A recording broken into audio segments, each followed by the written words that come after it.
Kingsley Ellis is arguably the most respected figure in Southern football and federal football history. The league perhaps exists today in part due to his efforts as an administrator when it was in trouble. Such is the respect for this man that a medal's been named in his honour for the fairest and best player in the competition, and he turns up to award it every year. And now, the latest inductee in the SFNL Hall of Fame, and join me for the Kingsley Ellis story. Kingsley Ellis, thanks for your time. You're welcome. This is a wonderful story. I've been looking forward to going over this one with you. It goes back quite a distance. A VFL player with Fitzroy and a junior career before that. Where did it all start for you? It actually started at the Montmorency Football Club, and which was my local club. And I was age 16 when I started playing in the seniors. Montmorency at that time was a flat ground next to a steep hill and a moat that went around it, and which overflowed on a wet day. So they kept me on the moat side because I wasn't the star, I was just a young kid learning. So I knew all about playing in wet weather football very early. A good apprenticeship. It was. And then we left the area and went over to Forest Hill, and I wandered down to the Blackburn Football Club, and it was there that Fitzroy came and recruited me. So after your Fitzroy playing days, and you were there for a little while, but it was off to really where you became the big champion footballer that you would have become, and that was in the Federal League through a few clubs. But it was before that Northcote in the VFA, of course, a stint there. Yes. So Preston and Northcote, very similar, part of the world as well. So it's almost a natural progression. Firstly. Well, we had moved, we'd got married, moved into Ivanhoe, near Jennifer's work, and we wandered down to Northcote one day to see her sister's boyfriend playing a practice match, because I'd left Blackburn again, having gone back there, and I was actually not knowing where I was going to play football. I was too shy to go down to the local club. So I went along to see this kid, and I'm walking around the boundary line, and someone from Northcote saw me and said, "That's the guy that was at Fitzroy," invited me into the rooms, and away I went. Yeah, okay, so a stint there before off to Glenn Huntley as playing coach. Yep. And my understanding, it's centre half forward, just controlling everything, all the action, and the star of the show. Centre half forward lasted one game. Is that right? I kicked 7 in my first game with Glenn Huntley. Next week, it was 2 games. Next week we played Hyatt, tough team. They put 2 guys on me. I could hardly get a touch, and I thought this is going to happen all year. So I took the easy way out and went and played on the ball for the rest of the year. Oh, in today's football, that probably would have attracted more attention. You were only 23 at the time too, Kingsley. For a young man, that was a lot of physical attention on the football field as well in those days. Oh yeah, I had my share of knocks, yeah. But the Federal League had gone away from being the crash and bash reputation that it had, and it had cleaned up quite a bit. So it wasn't too onerous, and I was still a reasonably sized guy, so and I didn't mind getting into the backs. I couldn't fight, so my only retribution was, "Well, you hit me again, and that's another kick I'll take off you." and that used to drive me. I first met Kingsley as a 16-year-old. He was my first senior coach at 17 years of age in the Federal League. In those days, Kingsley had come out of the VFA where he'd won a field medal after being at Fitzroy. And he was a centre-half forward, captain coach, and he strode the Federal League like an Adonis. He was a remarkable player. And we were very fortunate as a group of young players to have him as our first and most impressionable senior coach. And he had a profound effect, not only on me in football terms, but in my approach and outlook on life and towards people. And I can put a lot of that down, very frankly, to Kingsley and the mentoring he gave me as a teenager in a football club. So what were the highlights at Glenn Huntley? Well, the strange one is that when I went there, they said to me, "Oh, we think we'll only win 2 games this year," because they'd run out of money and all the moneyed players had gone, and we were left with a few guys that hung around that tried hard to help, but nothing much else. So we actually won 8 games. But I think it wasn't anything to do with coaching. I think that was the year I won the league best and fairest. And I think I probably made up the difference just by playing. It wasn't so much great coaching or anything. Okay. And I enjoyed that. And then in '74, which was the 5th year, we actually finally made the finals. But we went out by 2 points in the first semi to Cheltenham, of all people. Okay, of all people. And off to Bentley in '75? Yeah. That was an eye-opener, because Bentley were one of those middle-of-the-road, very talented teams, but they liked their social life more than they did their football. And so they couldn't knuckle down and realise their potential. And I knew the coach who'd been there before, and I knew his methods. So in my usual sneaky way, I just made things easier for the players and trained them in a different way. But we won 9 out of the first 10 games. And we all thought that finally, after 17 years, Bentley was going to be in the finals. But we had some injuries and a lack of confidence came in. We stayed in the 4 for 16 rounds, went out in 17, had the chance to get back in 18, and lost again, strange enough, by 2 points. It's going to haunt me forever. It is. It sounds like it already is. It goes back to those early years with Kinger. To me, he just set values that we really hadn't been introduced to as young teenagers by, our competitors. In my view, he's thorough at what he does, and he's engaging of people, and he loves a challenge. So that's how I view him, as a guy who loves a challenge. All right. Well, what led you from Bentley and the potential for success going forward there over to Cheltenham? There were thoughts of retirement in between, weren't there? Yeah, well, actually, at the end of '77, I'd really had enough, and I'd lost the players at Bentley. They were no longer listening. They'd had enough too. So it was time for me to get out, and I did say in the last game, I'm retiring today. I hadn't even intended to play, but because I had 2 torn hamstrings, and the couple of players rang up on the night before and said, one said, I've got a sore thumb and I can't play. Yeah. And what I'd been doing was going into a doctor who shot me up with cortisone, to the extent that she said, I can't do it anymore, it'll be dangerous. So on the day I was well and truly drugged up, couldn't feel any pain. Yeah. Until 3/4 time when it all wore off, and I couldn't actually bend my legs anymore, and I had to hobble to the huddle to be able to tell them. But I kicked 5 goals in the meantime and had a good time.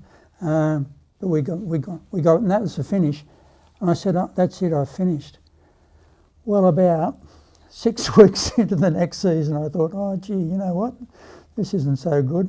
So I went looking for a game of football and ended up at Cheltenham. Okay. And they were a terrific club. And you were there for a while? The 2 years, that's all. But they were an excellent club, and I think that's continued for many, many years until now. I really enjoyed myself there. I had no coaching responsibilities. I asked them if I could just play in the reserves, didn't want to play in the seniors. There's probably a few players that have asked that over the years. And in '79 they said, yeah, that's okay, we'll honour that. And so I had a really good time. Best time I'd had for about 7 or 8 years. Loved it. Right, and then, inexplicably, perhaps, from a football perspective, you disappeared. Yeah, of course. For 20 years. Yes, it was terrible, wasn't it? Now, this was about work, obviously, and at that point you were in a pretty good role with a boot polish manufacturer. Yeah, Kiwi. I was in their marketing department in Melbourne here, and they gave me the opportunity to go to Singapore or to Canada. So I thought the frozen north be a great adventure for the kids and all of that. Off we went, and it was a great adventure, yeah. And we stayed there for 20 years. So during that time, it'd be nice to say there was no involvement in football, but that's not the case, is it? No. After about 10 years and getting sort of itchy feet for something to do, I saw this little advertisement from a guy saying, anybody interested in Australian rules football? Thought he was an expat. Called him up, and he was a crazy Canadian who'd seen it on ESPN and said, I really think this is a game we should have in Canada. So he and I and Jim Cornish from Western Australia got together and we started getting people interested, expats and Canadians alike. Got our 2 teams up, had Melbourne and Geelong come to our grand final. We kept playing the 2 teams, but we had a grand final. Yeah, why not? Well, yeah, that's So they'd played an exhibition the night before in Toronto with a terrific crowd of people, 25,963 people in fact. I've never forgotten that in Canada. You can get a piece of the gate, did you? No, we unfortunately worked it for them so that they'd do all right. Yeah. Ross Oakley was there, he was the chairman then. Barassi was there. Yeah. And I remember standing at the bottom of the grandstand with 2 of the Australian boys, and a guy came racing down the stairs and came up to me and he said, "Are you Ron Barassi?" And these 2 wags, larrikins, said, "Oh yeah, he's Ron Barassi." And he said, "Well, Mr. Barassi, I just want to thank you for the 1970 grand finals." And I had to tell him I wasn't, of course. You probably should have been better than you, that's no problem. Yeah. Well, Barassi came the next day to our function and all that sort of thing, and we beat the AFL up for $4,500 to keep us going. So that's a big deal. Yeah, it was Thousands terrific. of kilometres from Australia. And we played on a cricket ground near Toronto, and then the Hamilton City Council, 50 kilometres away, designated a ground only for Australian rules. Wow. The goalposts were up all year. We had dressing sheds, the whole bit. It was fantastic. Yeah, terrific. I assume you had to play in the summer, it'd be no good in the snow. That's right. Yeah. Yeah, it was after, and in the ground near Toronto, we had to play after the cricket. Yeah. Oh, sorry, before the cricket. Yeah. Get off the pitch so that they could come on and play. So they were early morning games. Yeah. But down in Hamilton, we had it all to ourselves, so we could play afternoon games down there. Lots of fun for a long period of time. I've known him for 54 years, so I probably know him better than anyone else. He's very loyal, very honest, very dedicated. I think it's because he's actually interested in the players and interested in them as people, and he cares about them learning and developing. So after 20 years, it's reported that your beautiful wife, Jennifer, dragged you kicking and screaming back to Australia. Yeah, May or may not be true. Right, that'll do. And what happened next? Well, thankfully Jennifer got a job within a month of getting back. Yeah. Nobody really wanted to know me, so I stuffed for a while until I saw an advertisement late in the year for the Southern Football League, the role of executive manager. And my friends and I thought, yeah, business experience, football background, have a crack at it. Yep, sure. And I went in, and fortunately a couple of the board members had been around the Federal League when I was there, and they decided I was worth the risk. So off we went. Kingsley Ellis, worth the risk. An interesting summary of it there. So the Southern Football League, obviously things had changed a fair bit since the federal days and in the time that you'd been away. And there was a bit to do, but we get to about 2005 and working in that executive manager role for some time, and you felt like you'd had enough for a little while. Yeah, I think I was a little burnt out, and I felt like I was treading water. So I had an offer from another company, sports related, to go off and do that, and I did that for 18 months. Yeah, I was going to say, it didn't last long. No. And back you came. Yeah, as commercial manager, and that was a really good role for me. I really enjoyed that. And in a few months' time after getting back, I was hooked up with the indomitable Wayne Holdsworth, a great administrator. Yes, Wayne Holdsworth. And you and he, if you go back just at that time, you'd obviously known him before that, but Wayne and you had a great relationship. Yeah, we got on pretty well. I think I was probably a reasonable break on some of the things he wanted to race off and do. And he brought a sense of adventure to the league and a real professionalism. And the other thing I got out of being with Wayne is that I learnt a lot about sports administration. It's interesting, isn't it? Because I think Wayne were here who'd say he learned a great deal from you. Oh, really? Kingsley Ellis deserves his honour because he epitomises what matters in local community football. One of the most enjoyable people to work with, a genuine gentleman, a person that you could rely on, a person that when you needed someone to run an idea by was there for you. He did that because he loved the Southern Football League. His love for this league exceeded nearly his love for his beautiful Jennifer. However, having said that, the hours that he put in over and above the requirement was enormous. Without Kingsley Ellis, we wouldn't be here today talking about Kingsley. There's several clubs that wouldn't be here today if it wasn't for Kingsley setting them up financially and assisting them through difficult periods in community football. So his contribution and his legacy is in the clubs that exist today. And of course then retirement finally, after many issues along the way. Yep. And you're probably too many for a segment such as this to cover them all off. But you know, the competition itself wasn't necessarily in great shape. There was a bit of turmoil about when you came back. But by 2011, retirement time, it was in terrific shape. It was, and I think even now, I had the feeling then, I have the feeling even more now that it's light years away from what it was like in 2000 when I joined, and the place was on its knees. And it's so professionally run, so much sophistication about it, if you like. It makes me feel like, you know, that I was an amateur, and I really was back then, compared to the way that the business has been run since Wayne came on board, and particularly now with David. Yeah, sure. I think that they do an excellent job. Now, while all that's going on, of course, you're seconded back by the chairman, Mark Seymour, to the Southern Football and Netball League, as it's now known, to sit on a committee, or even chair it, I think, in the selection of inductees to the Hall of Fame. But something apparently has been going on behind your back. Yeah, I got a bit of a surprise when I found out that a certain Kingsley Ellis was one of the nominees, and try as I might, that went ahead. Oh, rightly so too. Can I just ask in all seriousness, what does that mean to you? Well, it means an awful lot in terms of it's been a long journey in football, and an enjoyable one when you look back at it. But it's an honour I would never have dreamt of.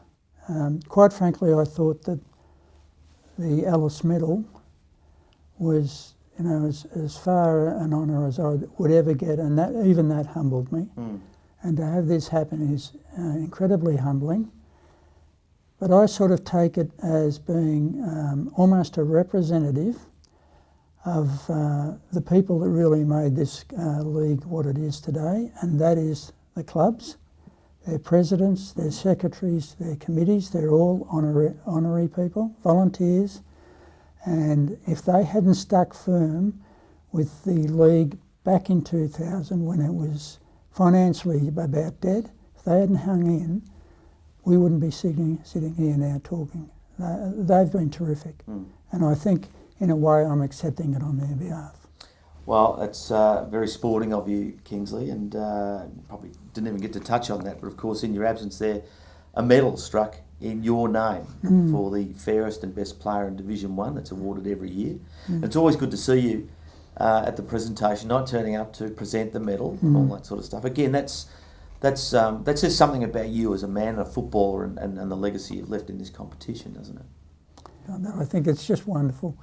Our family loves it, and it's a great honour for all the work that Jennifer has done. And before her, the education my father gave me in football. And it's just something that we never thought about, didn't seek, and are just truly honoured to have. I think he deserves the award because he's put the interests of the whole of the league first. He's thought, he doesn't do things for himself, he does it for the league or for the football. And I think that's why he deserves it. He deserves the honour well and beyond through his playing, how he went about his playing, how he performed as the key administrator of the league, and also how he's performed since. And there's not one person I would put in front of Kingsley Ellis. He is the most deserving of the deserving. Kingsley Ellis is a wonderful servant for the league and still remains so, and deserves this honour enormously. Kingsley, it's been terrific catching up with you. Just wanted to say on behalf of everybody really, congratulations on your nomination Thank you. to the Hall of Fame. It's truly and richly deserved. Many would say probably should have been the first inducted for your contribution. So I just want to say thank you and thanks for your time. Lovely to see you. Thank you very much, Ian. Thank you to everybody.